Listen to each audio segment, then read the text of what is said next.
Hi dear students, welcome back to the Advanced Financial Management.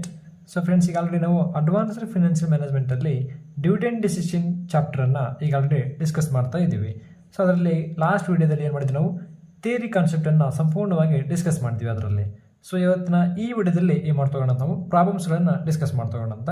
So ನೋಡಿ, ಪ್ರಾಬ್ಲಮ್ಸನ್ನು ಮಾಡಬೇಕಾದ್ರೆ first ಇಷ್ಟು ಗೊತ್ತಿರಬೇಕು ನಮಗೆ, ಏನು ಥಿಯರೀಸ್ ಆಫ್ ಡಿವಿಡೆಂಡ್. ಸೊ ಅದರಲ್ಲಿ ಎರಡು ಥಿಯರೀಸ್ ಬರ್ತವೆ, ಒಂದು ಇರ್ರಿಲೆವೆನ್ಸ್ ಆಫ್ ಡಿವಿಡೆಂಡ್, ಇನ್ನೊಂದು ರಿಲೆವೆನ್ಸ್ ಆಫ್ ಡಿವಿಡೆಂಡ್ ಅಂತ. ಸೊ ಇಲ್ಲಿ ಇರ್ರಿಲೆವೆನ್ಸ್ ಆಫ್ ಡಿವಿಡೆಂಡ್ ಅಲ್ಲಿ ಒಬ್ಬ ಆಥರ್ ಬರ್ತಾನೆ, ಯಾರು? ಮಾಡಿಗ್ಲಿನ್ ಅಂಡ್ ಮಿಲ್ಲರ್ ಅಪ್ರೋಚ್, ಅಂದರೆ MM ಅಪ್ರೋಚ್ ಅಂತ ಕೂಡ ಕರಿತೀವಿ ಅದನ್ನು. ಸೊ ಇನ್ನು ರಿಲೆವೆನ್ಸ್ ಆಫ್ ಡಿವಿಡೆಂಡ್ ಅಲ್ಲಿ ಆದರೆ ವಾಟರ್ಸ್ ಮಾಡೆಲ್, ಇನ್ನೊಬ್ರು ಯಾರು? Garden model. ಇಲ್ಲಿ ಇಬ್ರು ಬರ್ತಾ ಹೋಗ್ತಾರೆ. ಸೊ ಇಲ್ಲಿ ನಮಗೆ ಇರ್ರಿಲೆವೆನ್ಸ್ ಆಫ್ ಡಿವಿಡೆಂಡ್ ಮತ್ತು ರಿಲೆವೆನ್ಸ್ ಆಫ್ ಡಿವಿಡೆಂಡ್. ಸೊ ಅಂದರೆ ಏನಂತ ನಮ್ಗೆ ಫಸ್ಟ್ ಗೊತ್ತಿರಬೇಕು. ನೋಡಿರಿ, ಇರ್ರಿಲೆವೆನ್ಸ್ ಆಫ್ ಡಿವಿಡೆಂಡ್ ಅಂದರೆ ಒಂದು ಕಂಪ್ನಿ ಇರುತ್ತೆ, ಆ ಕಂಪ್ನಿ ಡಿವಿಡೆಂಡನ್ನು ಪೇ ಮಾಡಿದ್ರು ಅಥವಾ ಪೇ ಮಾಡದೇ ಇದ್ರು ಕೂಡ dividend not paid, dividend paid. So ಅದು ಏನಾಗಿರ್ತಂತೆ, ವ್ಯಾಲ್ಯೂ ಸೇಮ್ ಇರ್ತಂತೆ. ಅಂದರೆ ಡಿವಿಡೆಂಡ್ ಪೇ ಮಾಡಿದಾಗ ಕಂಪ್ನಿ ವ್ಯಾಲ್ಯೂ 1 lakh ಇದ್ದರೆ ಡಿವಿಡೆಂಡ್ ನಾಟ್ ಪೇ ಮಾಡಿದಾಗ ಕೂಡ ಏನಾಗುತ್ತೆ, ಸೇಮ್ ಇರುತ್ತೆ ಅಂತ ಹೇಳ್ತಾ ಹೋಗ್ತಾರೆ. ಯಾರು? ಮಾಡಿಗ್ಲಿನ್ ಆ್ಯಂಡ್ ಮಿಲ್ಲರ್ ಅಂತೇಳಿ.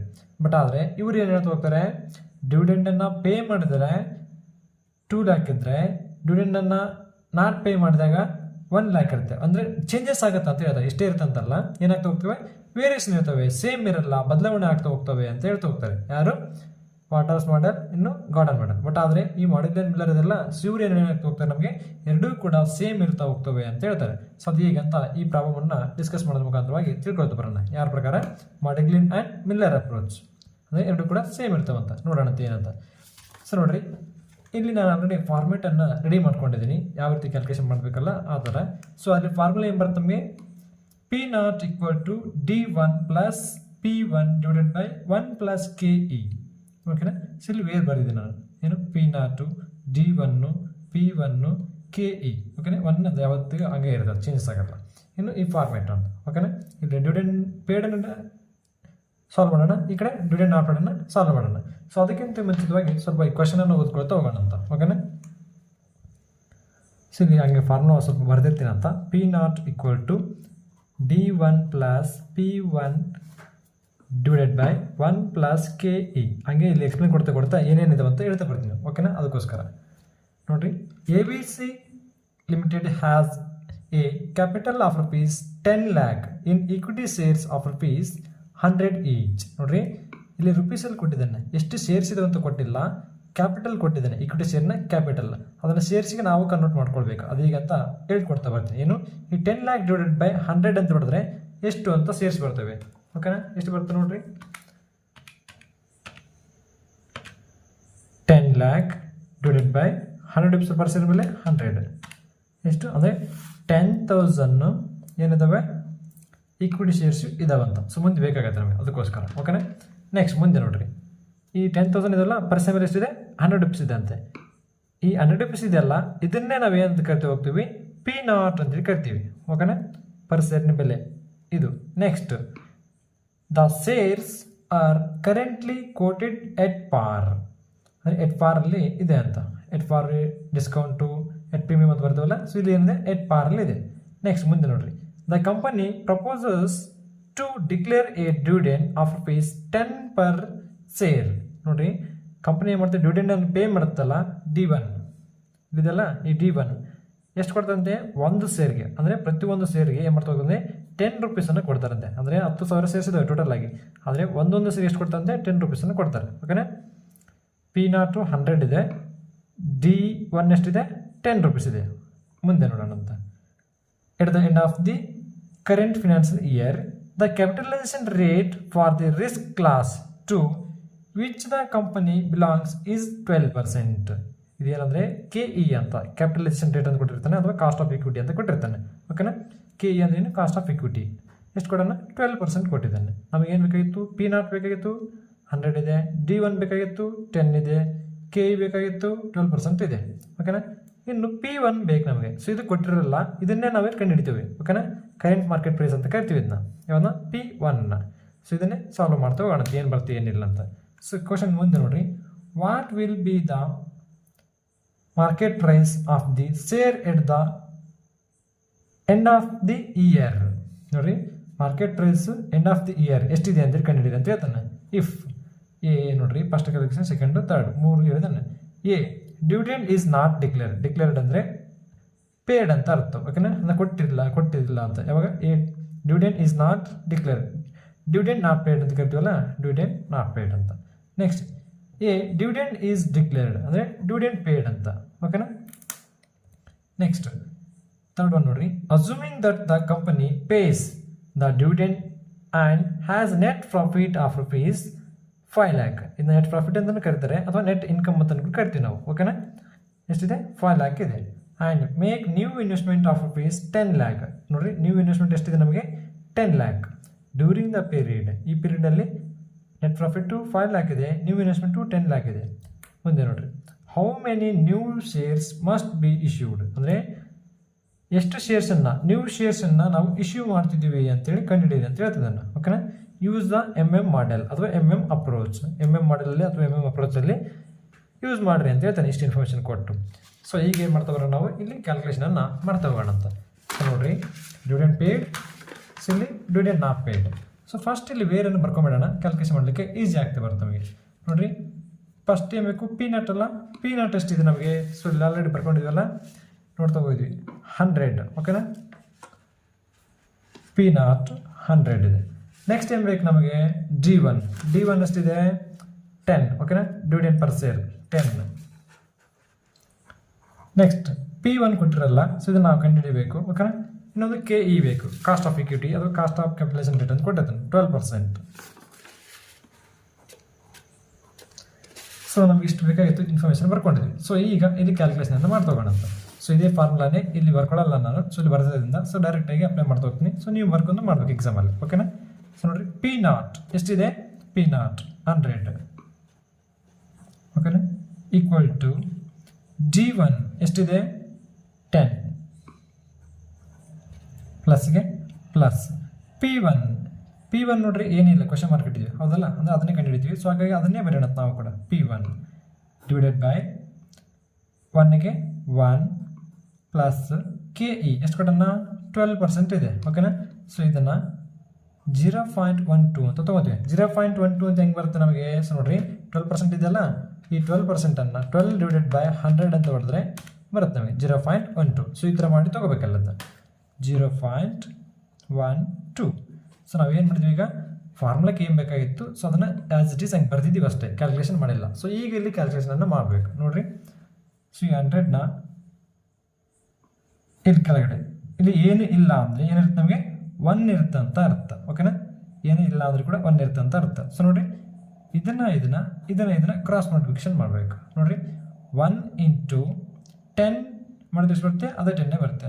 ಸೊ ಇಲ್ಲಿ ಏನಿಲ್ಲ, P1 ಇದೆ, ಸೊ ಅದೇ ಬರುತ್ತೆ ಅಲ್ವಾ. ಸೊ ಹಾಗಾಗಿ ನೋಡಿರಿ, ಇದನ್ನು ಮಲ್ಟಿಪ್ಲಿಕೇಶನ್ ಮಾಡಿದ್ರೆ ಬರುತ್ತೆ ನಮಗೆ 10 ಪ್ಲಸ್ P1 ಇಷ್ಟೇ ಬರುತ್ತೆ, ಹೌದಲ್ಲ. ಇದನ್ನ ಇಂಟು ಮಾಡಿದ್ರೆ ಈಕ್ವಲ್ ಟು ಈಗ ಇದರಿಂದ ಮಲ್ಟಿಪ್ಲಿಕೇಶನ್ ಮಾಡಬೇಕಂದ್ರೆ ಪ್ಲಸ್, ಇಲ್ಲಿ ಪ್ಲಸ್ ಇದೆಲ್ಲ ಇದರಿಂದ ಕೂಡಿಸ್ಕೋಬೇಕು, ಮಾಡಿಕೊಂಡು ಆದಮೇಲೆ ಏನು ಮಾಡಬೇಕು, ಇಂಟು ಮಾಡಬೇಕು.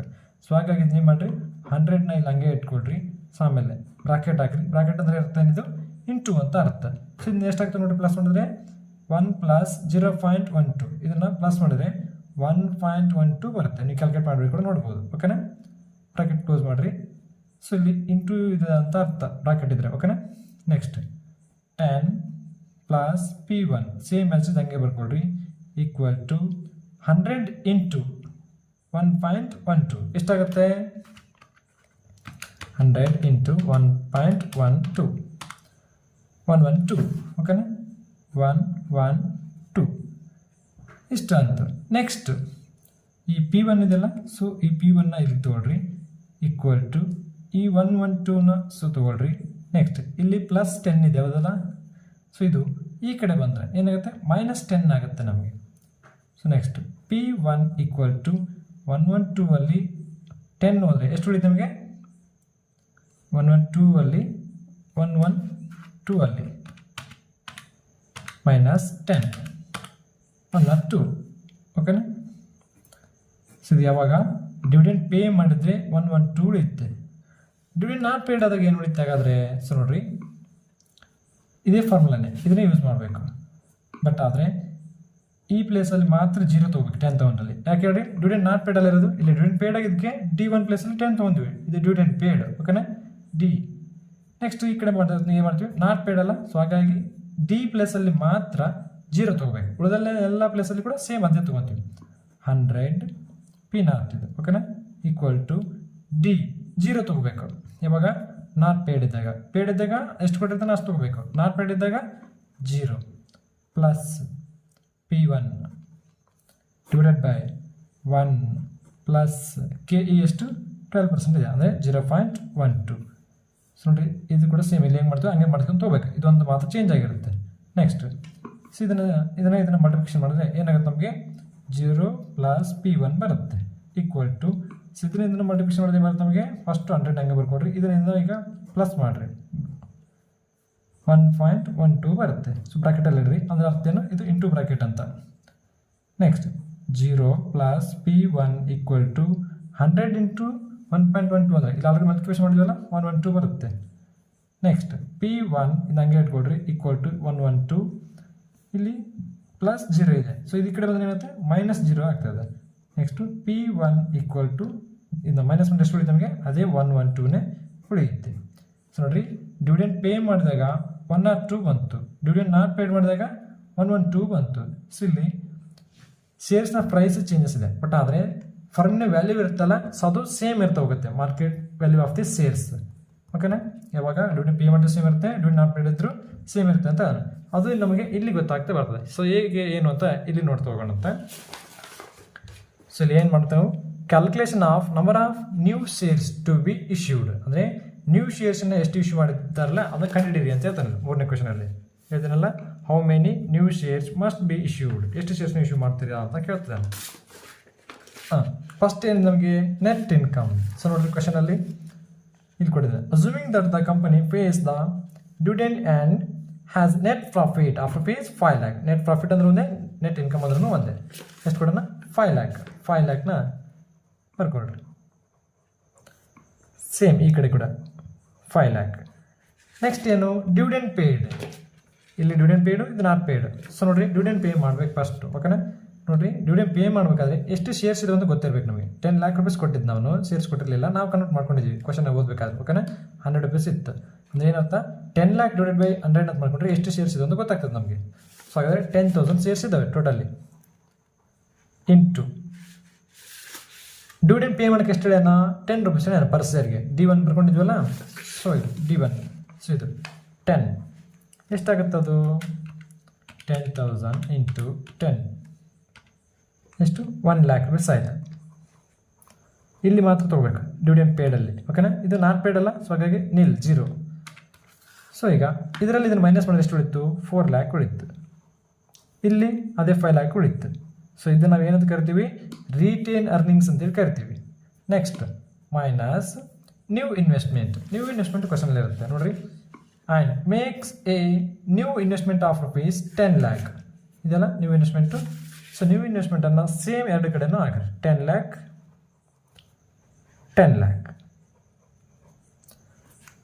ನೆಕ್ಸ್ಟು ಇವನು ಮೈನಸ್ ಮಾಡಿ ಕೆಳಗಡೆ ಬರೀರಿ ಎಷ್ಟೆಷ್ಟು ಉಳಿತಾ ಅಷ್ಟು. ನೋಡಿ 10ನಲ್ಲಿ 4 ಎಷ್ಟು 6 lakh ಓಕೆನಾ. ನೆಕ್ಸ್ಟ್ ಇಲ್ಲಿ 10ನಲ್ಲಿ 5 ಹೋದರೆ 5 lakh. Next market price per share ಕಂಡುಹಿಡಿದ್ವಿ ನಾವು. P1 ಇದೆಲ್ಲ 102 112, ಡಿವಿಡೆಂಡ್ ಪೇಡಲ್ಲಿ 102, ನಾಟ್ ಪೇಡಲ್ಲಿ 112 102 112. Next number of new shares issued, ಇದು ಎಲ್ಲಿ ಬರುತ್ತೆ ನಮ್ಗೆ ಹೆಂಗೆ ಗೊತ್ತಾಗುತ್ತೆ ಅಂದರೆ ಇಲ್ಲಿ ಏನಿದೆಲ್ಲ amount to be raised new shares, ಅಂದರೆ ನ್ಯೂ ಶೇರ್ಸ್ ಇಶ್ಯೂ ಮಾಡಲಿಕ್ಕೆ ಅಮೌಂಟ್ ಇಷ್ಟಿದೆ ಅಂತೆ. ಇವಾಗ ಡಿವಿಡೆಂಡ್ ಪೇಡಲ್ಲಿ ನಾಟ್ ಪೇಡಲ್ಲಿ ಇಷ್ಟಿದೆ ಅಂತೆ. ಸೊ ಅದನ್ನು ಹೆಂಗೆ ಮಾಡ್ತೀವಿ, ಇದನ್ನು ಡಿವೈಡೆಡ್ ಬೈ ಮಾಡಬೇಕು. ಅವಾಗ ನಮ್ಗೆ ಏನಾಗುತ್ತೆ number of new shares issued, ಅಂದರೆ ಎಷ್ಟು ಶೇರ್ಸ್ ಇಶ್ಯೂ ಮಾಡೋಕ್ಕಂತ ಕ್ವಶನಲ್ಲಿ ಕೇಳಿದ್ರೆ ಎಷ್ಟು ಶೇರ್ಸ್ ಇಶ್ಯೂ ಮಾಡೋಕ್ಕಂತ ಅದು ನಮಗೆ ಇಲ್ಲಿ ಆನ್ಸರ್ ಸಿಗುತ್ತೆ ನೋಡಿರಿ. 6 lakh divided by 102 5,882 5,882 ಓಕೆನಾ. ನೆಕ್ಸ್ಟ್ ಈ ಕಡೆ ನೋಡಿರಿ 5 lakh divided by 112 4464. ಒಂದು ಟೈಮ್ ಇನ್ನು ಕ್ಲಾರಿಫಿಕೇಶನ್ ಮಾಡ್ಕೊಡ್ರಿ, ಸ್ವಲ್ಪ ಕನ್ಫ್ಯೂಸ್ ಆಯಿತು ಅನಿಸುತ್ತೆ. 6 lakh divided by 102 5,882 okay correct ಇದೆ. ನೆಕ್ಸ್ಟ್ ಪ್ಲಸ್ ಎಕ್ಸಿಸ್ಟಿಂಗ್ ಶೇರ್ಸ್ ಅಂದರೆ ಓಲ್ಡ್ ಶೇರ್ಸ್ ಅಂತ. ಎಷ್ಟಿದೆ ಓಲ್ಡ್ ಶೇರ್ಸು 10,000 ಇರೋದು, ಇದು ರುಪೀಸ್ ಓಕೆನಾ, ಕ್ಯಾಪಿಟಲ್ ಇದಿರೋದಿಲ್ಲ. ಅದನ್ನು ನಾವು ಕನ್ವರ್ಟ್ ಮಾಡ್ಕೊಂಡು ಎಷ್ಟಾಗುತ್ತೆ 10,000 ಶೇರ್ಸ್ ಆಗ್ತವೆ. ಸೊ ಆ 10,000 ಶೇರ್ಸನ್ನು ಎಕ್ಸಿಸ್ಟಿಂಗ್ ಶೇರ್ಸ್ ಅಂತ ಕರಿತೀವಿ ನಾವು. 10,000 ಇಲ್ಲಿ ಕೂಡ 10,000. ಸೊ ಈಗ ಇದನ್ನು ಪ್ಲಸ್ ಮಾಡಿರಿ ಓಕೆನಾ, ಪ್ಲಸ್ ಇದೆಲ್ಲ ಆ್ಯಡ್ ಇದೆಲ್ಲ ಪ್ಲಸ್ ಮಾಡಿದ್ರೆ ಎಷ್ಟಾಗುತ್ತೆ 15,882 ಆಗುತ್ತೆ. ಇದನ್ನಿಂದ ಪ್ಲಸ್ ಮಾಡಿದ್ರೆ ಇದನ್ನಾದರೆ 14,464 ಆಯಿತು ಓಕೆನಾ. Next market price per share ಎಷ್ಟಿದೆ, market price per share 102, 112. So ಇದನ್ನೇ ತೊಗೋಬೇಕು 102, 112. ಸೊ ಇದನ್ನೀಗ ಮಲ್ಟಿಪ್ಲಿಕೇಶನ್ ಮಾಡಬೇಕು ಓಕೆನಾ. ಸೊ ಅವಾಗ ಇವೆರಡೂ ಕೂಡ ಸೇಮ್ ವ್ಯಾಲ್ಯೂ ಬರೋಕ್ಕೆ ಇದನ್ನೇನು ಮಲ್ಟಿಪ್ಲಿಕೇಶನ್, ಇದನ್ನೇನು ಮಲ್ಟಿಪ್ಲಿಕೇಶನ್ ನೋಡಿರಿ. 15,882 ಇಂಟು 102 ಎಷ್ಟು ಬಂತು, 16,19,964 ಬಂತು ಡಿವಿಡೆಂಡ್ ಪೇಡಲ್ಲಿ. ಇಲ್ಲಿ ಬರೆಯೋಣ ಅಂತ, ಆಮೇಲೆ ಬರೆಯೋಣ ಅಂತ ಇದರಲ್ಲಿ. ನೆಕ್ಸ್ಟ್ ಈ ಕಡೆ ನೋಡಿರಿ 14,464 ಇಂಟು 112 ನೋಡಿರಿ 16,19,968 ನೋಡಿರಿ. ಸ್ವಲ್ಪ ಇಲ್ಲಿ ಚೇಂಜಸ್ ಬರ್ತಿದ್ದಾವೆ. ಸೊ ಇದನ್ನೇ ಮಾಡೋಕ್ಕಾದ್ರೆ ನಾವು ನೆಕ್ಸ್ಟ್ ನಂಬರ್ಗೆ ಅಂದರೆ ರೌಂಡ್ ಫಿಗರಿಗೆ ಕನ್ವರ್ಟ್ ಮಾಡಬೇಕು. ಎಷ್ಟಾಗುತ್ತೆ ಅಂದರೆ 16,19,000 ಇದೆ. ನೆಕ್ಸ್ಟ್ ಬರೋದು ಯಾವುದು 20,000 ಅಲ್ಲ, ಸೊ ಅದನ್ನು ಬರೀಬೇಕು 16,20,000 ಅಂದರೆ ಅದು ನಿಯರೆಸ್ಟ್ ಇದೆಯಲ್ಲ ನೆಕ್ಸ್ಟ್ 1000ಗೆ ಅದನ್ನು ಬರೀಬೇಕು 16,20,000 ನೋಡಿರಿ. Market value of the shares same ಬಂದವಲ್ಲ ಎರಡೂ ಕೂಡ ಈ ಥರ ಬರ್ತಾ ಹೋಗ್ತವೆ ನೋಡಿರಿ. ಸ್ವಲ್ಪ ಇಲ್ಲಿ ಫ್ರಾಕ್ಷನಲ್ ಚೇಂಜ್ ಆಗ್ತಾ ಹೋಗ್ತವೆ. ಯಾಕೆ ಚೇಂಜ್ ಆಗ್ತಾ ಹೋಗ್ತವೆ, ಇಲ್ಲಿ ಪಾಯಿಂಟ್ಸ್ ಬಂದಿದ್ದು ನಮಗೆ, ಸೊ ಅವ್ನು ಬರ್ದಿಲ್ಲ ನಾವು, ಸೊ ಹಾಗಾಗಿ ಆ ಥರವು ಚೇಂಜಸ್ಸು ಆಗ್ತಾ ಹೋಗ್ತವೆ. ಹಾಗಾಗಿ ನಾವೇನು ಮಾಡಬೇಕು, ನೆಕ್ಸ್ಟ್ ನಂಬರ್ಗೆ ಕನ್ವರ್ಟ್ ಮಾಡಿ ಬರಿತಾ ಹೋಗ್ತೀವಿ. ಸೊ ನೋಡಿ ಮಾಡಿಗ್ಲಿ ಆ್ಯಂಡ್ ಮಿಲ್ಲರ್ ಏನು ಮಾಡ್ತಾ ಹೋಗೋದು, ಈ ರೀತಿಯಾಗಿ ಫರ್ಮ್ನ ವ್ಯಾಲ್ಯೂಗೆ ಏನೂ ಚೇಂಜಸ್ ಆಗಲ್ಲ ಅಂತ ಹೇಳ್ತಾರೆ. ಸೊ ನಮ್ಮ ಕ್ವಶನ್ಸ್ ಕೇಳಿದ್ರಲ್ಲ, ಈ ಡಿವಿಡೆಂಡ್ ಈಸ್ ನಾಟ್ ಡಿಕ್ಲೇರ್ಡ್ ಎಷ್ಟು ಬಂತು, ನಾಟ್ ಡಿಕ್ಲೇರ್ಡಲ್ಲಿ 112. ಅದೇ ಡಿವಿಡೆಂಡ್ ಈಸ್ ಡಿಕ್ಲೇರ್ಡ್ ಎಷ್ಟು ಬಂತು 102. ಎರಡು ಕ್ವಶನ್ ಆನ್ಸರ್ ಆದ. ಮೂರನೇ ಕ್ವಶನ್ ಏನು ಕೇಳಿದ್ದು ನಮಗೆ, how many new shares must be issued. ಎಷ್ಟು ಶೇರ್ಸ್ ಇಶ್ಯೂ ಮಾಡೀವಿ ನ್ಯೂ ಶೇರ್ಸ್ನ, ಸೊ ಇಲ್ಲೊಂದು, ಸೊ ಇಲ್ಲ. ಪೇ ಆಗಿದ್ರೆ ಇಷ್ಟು ಇಶ್ಯೂ ಮಾಡ್ತೀವಿ, ನಾಟ್ ಪೇಡ್ ಆಗಿದ್ರೆ ಇಷ್ಟು ಇಶ್ಯೂ ಮಾಡ್ತಾ ಹೋಗ್ತೀವಿ ಓಕೆನಾ. ಲಾಸ್ಟಿಗೆ ನಮಗೆ ಫರ್ಮ್ ವ್ಯಾಲ್ಯೂ ಎಷ್ಟಿರುತ್ತೆ, 16,20,000 ರೂಪೀಸ್ ಇರುತ್ತೆ. ಸೊ ಈ ರೀತಿಯಾಗಿ ಮಾಡಿಗ್ಲಿ ಆ್ಯಂಡ್ ಮಿಲ್ಲರ್ ಅವರು ಏನು ಮಾಡ್ತಾ ಹೋಗ್ತಾರೆ, ಡಿವಿಡೆಂಡ್ ಪೇಡ್ ಆದರೂ ಕೂಡ ಸೇಮ್ ವ್ಯಾಲ್ಯೂ ಇರುತ್ತೆ, ಡಿವಿಡೆಂಡ್ ನಾಟ್ ಪೇಡ್ ಆದರೂ ಕೂಡ ಸೇಮ್ ವ್ಯಾಲ್ಯೂ ಇರುತ್ತೆ ಅಂತ. ಸೊ ಇಲ್ಲಿ ನಮಗೆ ಪ್ರೂವನ್ನು ಮಾಡ್ತಾ ಹೋಗ್ತಾರೆ. ಸೊ ಈ ರೀತಿಯಾಗಿ ಈಸಿಯಾಗಿ ನಾವೇನು ಮಾಡ್ಬೋದು, ಮಾರ್ಕ್ಸನ್ನು ತೊಗೋಬೋದು. ಸೊ ಮೊದಲನೇ ವಿಡಿಯೋ ಆಗಿದ್ದರಿಂದ ನಾನು ಡೀಟೇಲ್ ಆಗಿ ಹೇಳೋದ್ರಿಂದ ಸ್ವಲ್ಪ ಲೆಂದಿ ಆಗಿರ್ಬೋದು ವಿಡಿಯೋ. ನೆಕ್ಸ್ಟ್ ಕ್ಲಾಸಲ್ಲಿ ಇಷ್ಟೊಂದು ಲೆಂದಿ ಆಗೋದಿಲ್ಲ ಓಕೆನಾ, ಯಾಕಂದರೆ ಇಲ್ಲಿ ಡೀಟೇಲ್ ಆಗಿ ಹೇಳಿದ್ದೀನಿ, ನೆಕ್ಸ್ಟ್ ಕ್ಲಾಸಲ್ಲಿ ಇಷ್ಟು ಡೀಟೇಲ್ ಆಗಿರೋದಿಲ್ಲ. ಸೊ ಹಾಗಾಗಿ ಇದನ್ನೇನು ಮಾಡಿರಿ, ಒಂದು 2 ಟೈಮ್ಸ್ ಆದರೂ ಚೆನ್ನಾಗಿ ನೋಡ್ಕೊಳ್ರಿ, ಅಂದರೆ ನಿಮಗೆ ಕ್ಲಿಯರ್ ಆಗಿ ನೆಕ್ಸ್ಟ್ ಕ್ಲಾಸಲ್ಲಿ ಕೂಡ ಸ್ವಲ್ಪ ಇದರಲ್ಲಿ ಈ ಕ್ವಶನಲ್ಲಿ ನೆಕ್ಸ್ಟ್ ಕ್ವಶನ್ ಚೇಂಜ್ ಇರ್ತವೆ, ಅವೇನಿದೆ ಅಂತ ನೋಡ್ತೋಗೋಣಂತ. ಸೊ ಈ ವಿಡಿಯೋ ನಿಮಗೆ ಇಷ್ಟ ಆಗಿದ್ರೆ ಲೈಕ್ ಮಾಡಿ, ಶೇರ್ ಮಾಡಿ, ಹಾಗೆ ನಿಮ್ಮ ಫ್ರೆಂಡ್ ಸರ್ಕಲಲ್ಲಿ ಕೂಡ ಇನ್ಫಾರ್ಮೇಷನನ್ನು ಕೊಡ್ತಾ ಹೋಗ್ರಿ. ಈ ಥರ ಚಾನಲ್ ಇದೆ, ಈ ಥರ ಚೆನ್ನಾಗಿದೆ ಕ್ಲಾಸಸ್ ಅಂತ. ನಿಮಗೆ ಇಷ್ಟ ಆದರೆ ನೀವೇ ಮಾಡ್ತಾ ಹೋಗ್ತಾರೆ. Thanks for watching this video.